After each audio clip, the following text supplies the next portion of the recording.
दगडूशेठ खाली गेल्या, सरपटणाऱ्या प्राण्यांना कायमचं सरपटत करून खाली तळात जाऊन थांबल्या. 6 महिने झाले, 1 वर्ष झालं, 1.5 वर्ष झालं, 2 वर्ष झाली.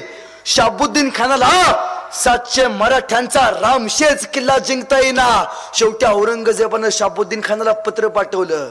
शहाबुद्दीन खान, तुम्हारा 1 दिन कितने सालों का होता है म्हणला. आओ वापस म्हणला, प्रमोशन.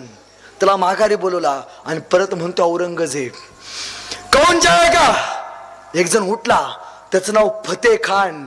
औरंगजेब म्हणतोय, फतेह खान, एक फतेह दे दे रे मेरे को, एक फतेह दे दे, जिंदगी भर तेरा एहसान नहीं भूलूंगा. एक खाली फतेह दे दे. एका विजयासाठी रडत होता, एका विजयासाठी रडत होता. अरे त्याच्या डोळ्यात पाणी कुणी आणलं? सर्जा छत्रपती संभाजी महाराजांनी आणलं. हे शौर्य कुणाचं आहे? अरे 1 किल्ला जिंकायला फतेह खानला 9 वर्ष लागली. 365 किल्ले जिंकायला औरंगजेबाची उभी हयात निघून जाईल, पण स्वराज्याचे 365 गडी किल्ले जिंकू शकणार नाही.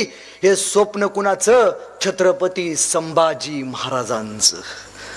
शेवटी